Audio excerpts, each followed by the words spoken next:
Sur ce plateau, nous sommes avec notre Alain Bolodjoa. Je me rends compte que depuis qu'on a commencé cette année, c'est la première fois que je le reçois, n'est-ce pas Alain? Bonne année, madame. Bonne année. En tout cas, merci beaucoup pour l'invitation. Merci à toi d'être là.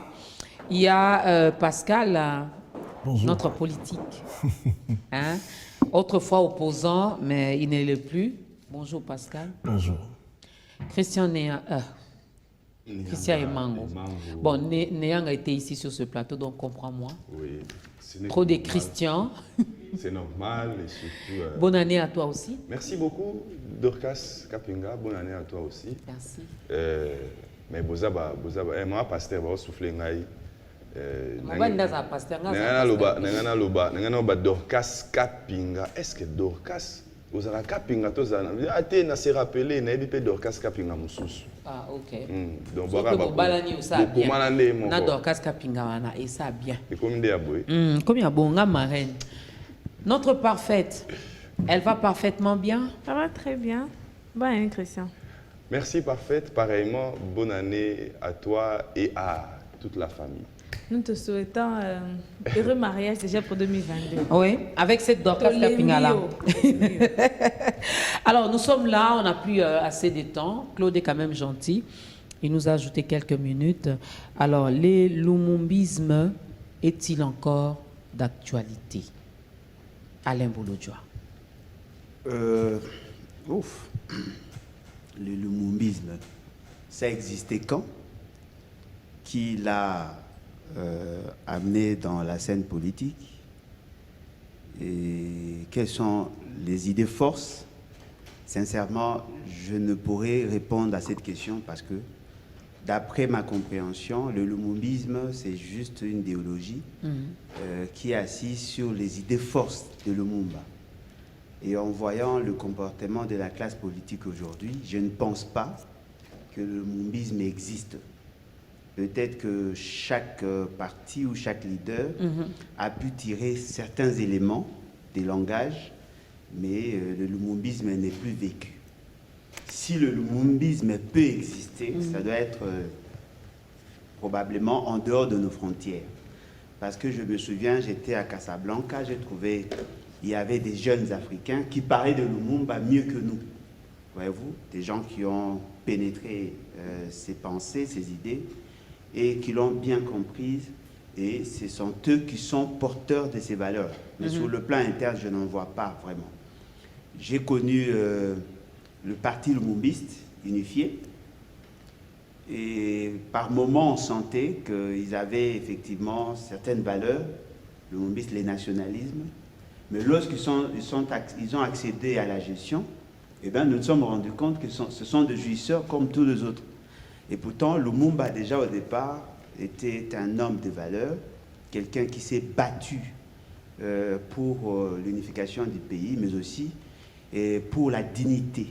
C'est vrai qu'il a connu une certaine évolution parce que lui-même déjà ne partageait pas ses valeurs avant d'aller rencontrer d'autres Africains. Il a été aussi façonné par le fait qu'il y a eu une sorte de mixage en termes de pensée, de forces sur le plan doctrinal. Et donc je considère pour ma part que le lumumbisme doit exister et fort malheureusement personne jusque-là n'est porteur de cette vision noble. Pascal, vous partagez le même point de vue? Non, pas tout, je ne partage pas son point de vue dans le sens que quand on parle de Lumumba, il ne faut pas aller loin. Il faut avoir un esprit nationaliste. Lumumba était nationaliste. En RDC, il y a des nationalistes. Moi, je suis nationaliste. Donc, il y a des lumumbistes. Donc, parler qu'il n'y a pas de lumumbisme n'existe pas, ce n'est pas bien faire l'analyse. Parce que Lumumba est mort pourquoi? Lumumba, c'est un bon chrétien. Il est mort, il a sacrifié sa vie pour les autres. Lumumba, comme beaucoup de gens disent, Lumumba est mort à cause de sa femme. Non, ça c'est ternir l'image de Lumumba. Lumumba c'est un grand, c'est un leader mondial, célébré partout au monde. Donc, nous Congolais devons être fiers dans notre pays d'avoir eu un grand leader, un grand esprit Parce que j'ai feuilleté, c'est un ouvrage que j'ai lu de temps en temps quand il est 17 janvier de Maître Charles Kabouya, Congo, terre d'enjeu de la conquête coloniale à la quête d'un destin. Vous savez, aujourd'hui, la Belgique a reconnu sa responsabilité dans l'assassinat de Lumumba. Mais il reste un autre pays, les États-Unis, doivent reconnaître aussi. Et plus loin, les conseils de sécurité. C'est ce que nous, Congolais, ne voulons pas dire. Ce n'est pas bon. D'ici là, nous allons fêter, les reliques de Lumumba vont revenir ici. Mais nous devons dire des vérités entre nous quand nous négocions avec nos partenaires. Dans le sens que si la Belgique reconnaît avoir participé dans l'assassinat de Lumumba, mais les Américains attendent quoi? Eisenhower. Mais les Belges ont reconnu, ça a pris du temps. Ça a pris du temps, ça a pris du temps. Les Américains ont participé. Les Américains aussi. Et il y a eu même des réunions au Conseil de sécurité où Lumumba était traité des Castro, des pires. Donc aujourd'hui, nous, Congolais, nous devons enseigner à nos enfants. J'apprécie tous les Congolais qui écrivent des ouvrages pour enseigner, et nous devons enseigner notre histoire de l'école maternelle, primaire, secondaire et universitaire. Vous savez, je suis des fois sidéré quand vous recevez des étudiants, vous parlez avec des étudiants sur la politique congolaise. Vous remarquerez qu'ils ne sont pas outillés, comme a dit Bolodjoa. C'est-à-dire que nous devions expliquer Lumumba. Vous ne pouvez pas aller en Palestine, un Palestinien qui ne connaît pas Yasser Arafat. C'est incroyable. Lumumba, si nous sommes des gens qui ont lutté, il faut citer Lumumba. De notre pays. Le colonialisme, vous êtes des esclaves. Mais il y a des gens qui ont lutté pour que nous quittions cet état, des choses pour arriver à cet état. Mais malheureusement, dans la pratique, nous, Congolais, nous n'avons pas compris ce qu'est le père de l'indépendance. Hein? Dans la pratique, j'ai dit dans l'ensemble, nous n'avons pas compris. Pourquoi? Parce que si vous lisez, j'ai un livre je prends quelque part là, nous allons construire un État, nous allons construire de Lumumba, il dit, nous allons montrer au monde que tout, que peut faire l'homme noir quand il est dans la liberté. Et nous allons faire du Congo les centres de rayonnement de l'Afrique tout entière. Nous allons veiller à ce que les terres de notre parti profitent véritablement à ces enfants. Que faisions-nous actuellement? Il y a des gens qui se sont sacrifiés. Le Congo soit libre, mais en Congolais, cette affaire ici, il y a comme on a battu Bazaba, Binambo, ça laisse à désirer. Ça laisse à désirer. Donc, quelque part, nous sommes responsables. Nous n'avons pas respecté nos cocos qui se sont battus pour que nous soyons aujourd'hui indépendants. Nous n'avons pas respecté et nous continuons à ne pas les respecter. Aujourd'hui, célébrer la mémoire de Lumumba, c'est penser à sa vie. Penser à comment il a vécu, qu'est-ce qu'il était, il a fait quoi. Bon, je vous dis, nous étions des enfants. Il y avait un ouvrage. Moi, j'habitais le Bandal sur numéro 500. Après, deux parcelles, c'est l'habité là-bas. Troisième parcelle, c'est Kanana Tchongo, un ancien de l'UDPS. Mais dans notre maison, mon père avait un ouvrage de Lumumba au colonel, écrit par Anissé Kachamura. Mais pour connaître qu'est-ce que Lumumba était qui, notre père, cet ouvrage-là, nous remettait cet ouvrage-là pour lire. Et si la scénerie vous trouvait avec cet ouvrage-là, on pouvait vous tuer. Regardez, un Congolais incapable de lire et de comprendre notre histoire à un moment donné. Mais aujourd'hui, je me pavane avec les livres, je lis, je comprends, même à l'époque, il fallait au Lumumba à Zalina. Donc pour dire un peu, en partie, quand même, si vous avez cette liberté de lire, de vous promener même avec ces ouvrages. Oui. Donc, les combats de Lumumba a quand même abouti à quelque chose. Dans ce combat, Christian Emango, parfaite, je vois également Patrice Emery Lumumba en train de lutter pour la dignité du Congo et aussi pour la dignité des Congolais. Il a lutté également pour que le Congo soit un pays développé. Tout à fait. Jusqu'à aujourd'hui, nous nous alignons encore dans ces pays en voie de développement. Tout à fait. C'est même sur ce point-là qu'on doit parler de ce nationaliste-là qui était Lumumba, parce que c'est un concept qui est un peu aujourd'hui galvaudé, utilisé à tort et à travers. C'est qu'on ne sait pas trop qui est-ce qu'on doit appeler nationaliste. Parce que quand on dit, et c'est ça le malheur souvent de ceux qui créent les idéologies, parce que généralement eux-mêmes n'écrivent pas sur eux, mais ce sont ceux qui viennent après qui essaient d'utiliser ça et parfois déforment même la pensée de l'auteur. Alors, nationaliste, oui, c'est ce qu'on a toujours dit de Lumumba, mais nationaliste voulait dire quoi? D'abord les intérêts de la RDC, les intérêts des autres États après. Nationaliste veut dire que même si nous voyons les intérêts de la RDC, il faut en interne travailler seulement pour la nation congolaise. Il y a des gens qui sont nationalistes comme Lumumba aujourd'hui, mais qui dilapident les ressources du pays pour leurs propres bénéfices. Vous dites, je suis nationaliste tout simplement parce que, traqué par l'extérieur, commence à se carrière, ce sont de nationalistes. Ce n'est pas du lumumbiste, c'est justement, c'est à ce niveau que je rejoins un peu Bolodjoa parce que ça crée tout le contraste avec le lumumbisme, le nationalisme lumumbiste. Ça veut dire, à un moment donné, on a eu que, et ça, c'est toujours, c'est ça, c'est quasiment tous les chefs d'État, lorsqu'ils accèdent au pouvoir, ils commencent leur premier voyage, les font généralement aux États-Unis. C'est quand que lui demande, on lui dit, nous n'avons que 40 occupés qui concernent les sida, il s'est fait de ces pays de l'Est. C'est ça ce qu'on a voulu donner à Lumumba et c'est pour ça que vous allez dans les pays comme la Russie, vous trouvez des universités là-bas. Finalement, ce nationalisme-là de Lumumba-là a été un peu déformé dans le sens de dire que quand on est nationaliste, ça veut dire si la communauté vous dites que vous êtes en train de... Alors vous commencez à dire nationalisme. Le nationalisme, monopoliser la parole, voir c'est que Lumumba espérait voir que l'unité du pays, ça n'a jamais, en tout cas pas du tout, pris pour le fédéralisme parce qu'il craignait qu'il y ait l'éclatement du pays demain. Les Congolais, ce n'est pas une de la communauté internationale ou des... Non, nous avons notre souveraineté. La mauvaise compréhension que la communauté internationale a eu aussi de Lumumba, c'est qu'on pensait beaucoup plus la souveraineté du pays, alors que lui voulait, en interne, qu'on trouve des voies et moyens pour développer. Mais malheureusement, nous étions un peu sous la coupe de cette même communauté internationale-là. Le comble, c'est que des politiciens ont ça aujourd'hui, et on commence à chaque fois qu'on leur vous violez, on devient nationaliste.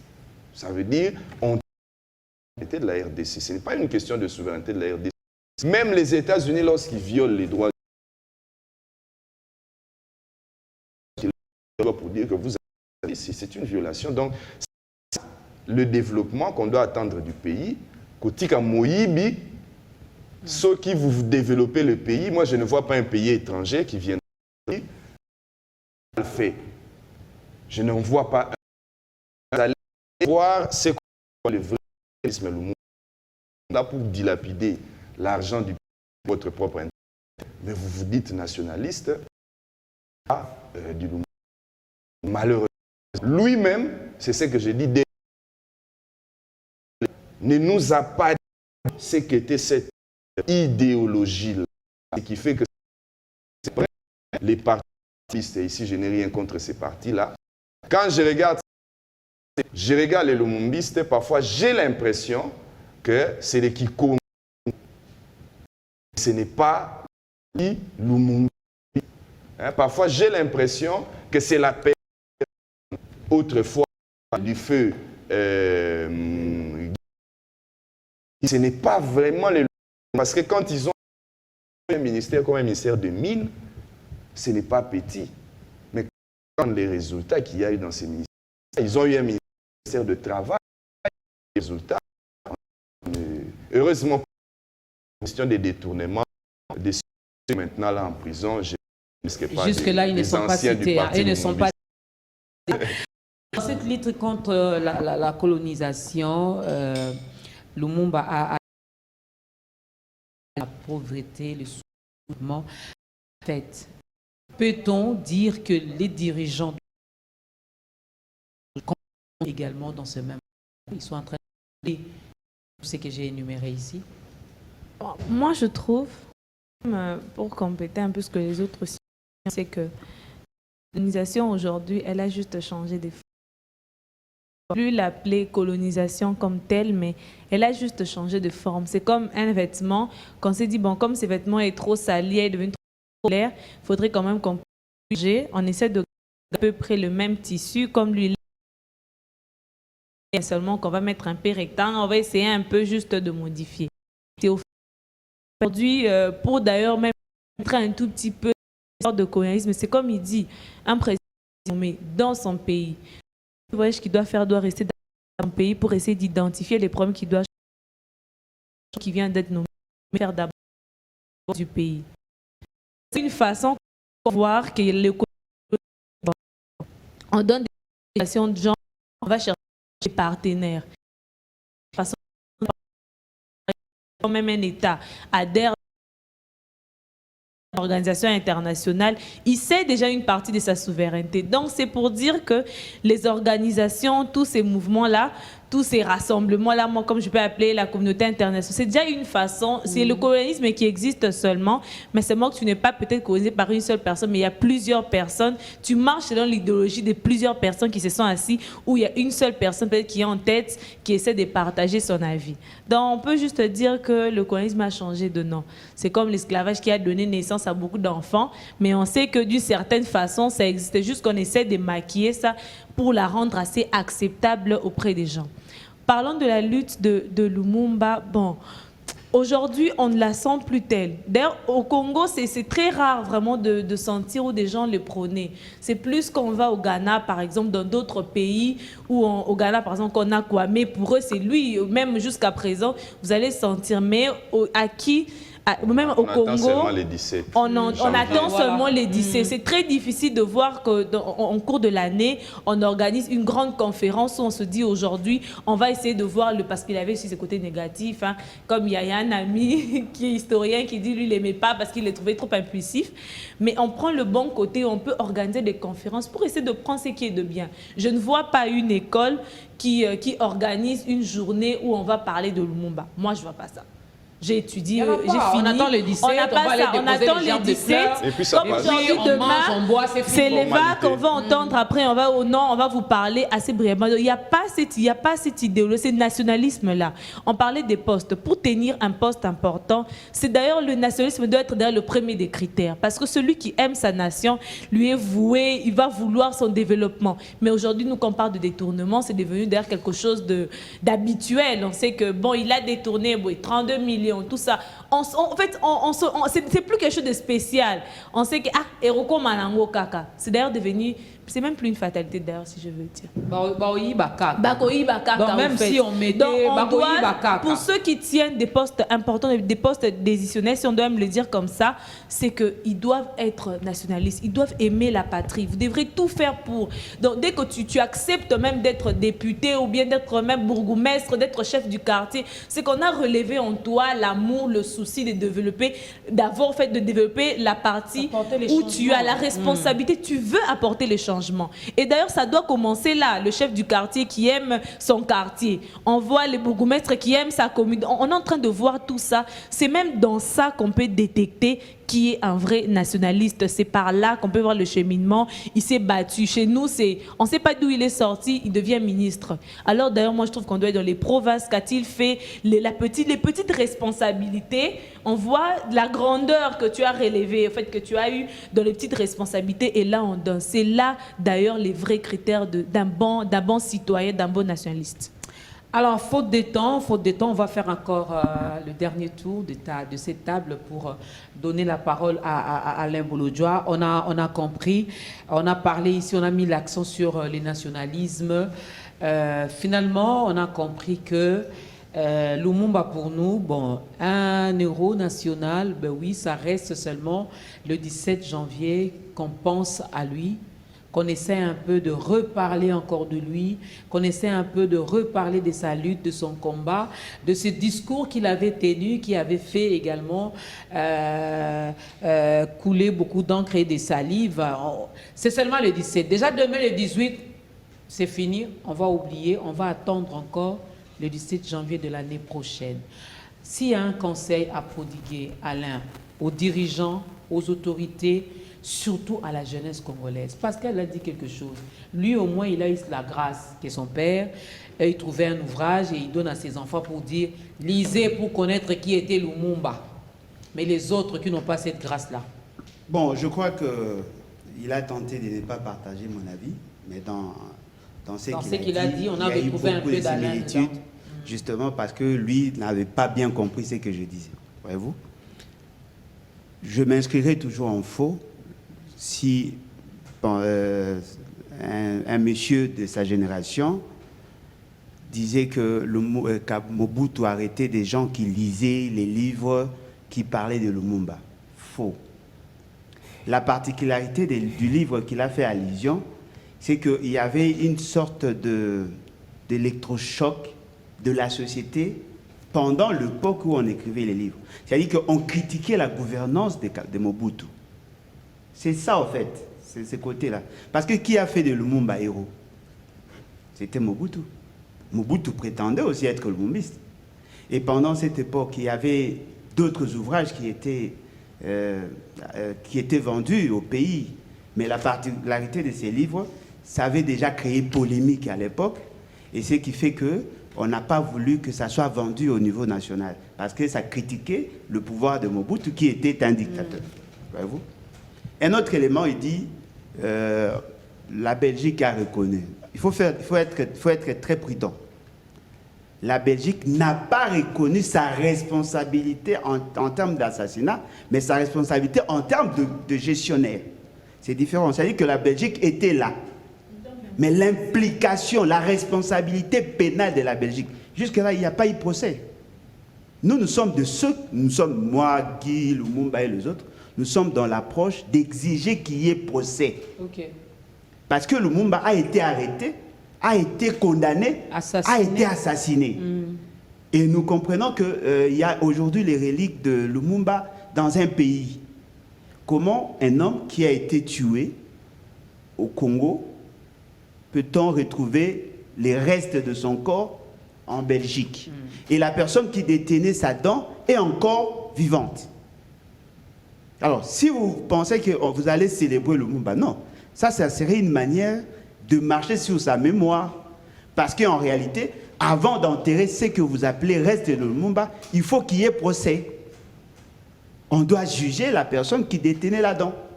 On doit juger. On doit mettre en évidence la responsabilité de la Belgique parce que d'ailleurs, la Jeep qui conduisait Lumumba était conduite, si je peux le dire, au volant, il y avait l'ambassadeur de la Belgique. Voyez-vous? C'est-à-dire que ça, ce sont des éléments qui attestent qu'effectivement, la Belgique s'est impliquée dans l'assassinat de Lumumba. Mais qu'avons-nous fait?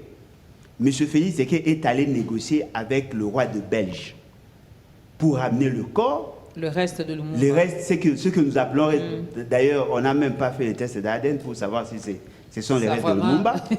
Et Lumumba viendra, le reste de Lumumba sera enterré en présence de le petit-fils de celui qui a occasionné la mort de Lumumba. Ça, ce n'est pas le lumumbisme.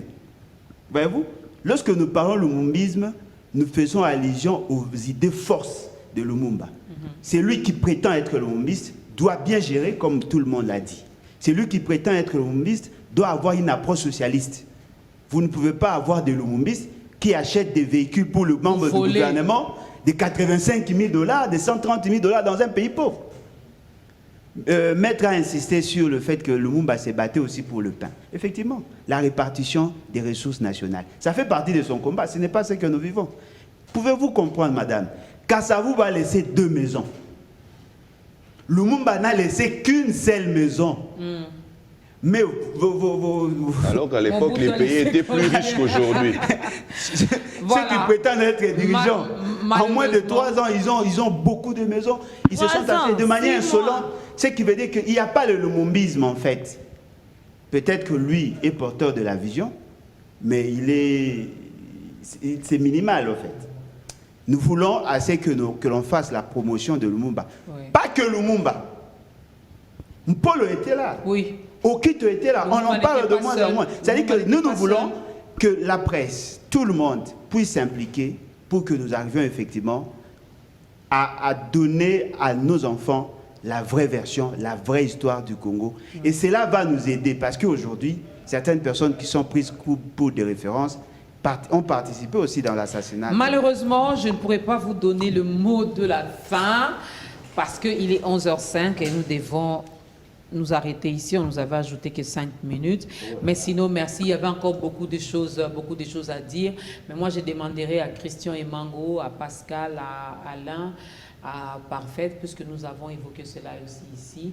N'attendons pas seulement que les dirigeants organisent. Nous pouvons également organiser même au niveau des universités, au niveau, même ici à Biwan, pourquoi pas, essayer un peu d'inviter les jeunes, trouver des gens qui connaissent mieux l'histoire, qui peuvent bien parler de Lumumba. Ça sera également une façon pour nous de rendre hommage à Lumumba, mais aussi de continuer quand même dans cette lutte parce que nous devons vraiment faire tout pour qu'il y ait développement dans notre pays. Une phrase que Christian Mango a lâchée comme ça, vous n'avez peut-être pas fait attention à ça.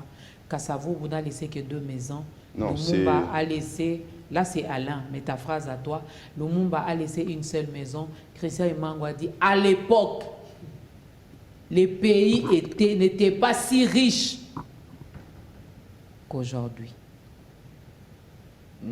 Les pays étaient riches, hein? À l'époque, les pays étaient plus riches Plus riches qu'aujourd'hui. Les pays étaient plus riches. Donc, pour dire que Kassavou pouvait voler, acheter des maisons même pour nous, ces petites filles, il n'a pas fait. Lumumba pouvait faire pareil. Il n'a pas fait. Vous aimez le Congo? Arrêtez de voler. Vous aimez le Congo? Arrêtez de détruire le Congo. Vous aimez le Congo? Lèvons-nous et travaillons ensemble pour le bien-être de tous les Congolais. Bonne suite de programme sur Biwan Télévision.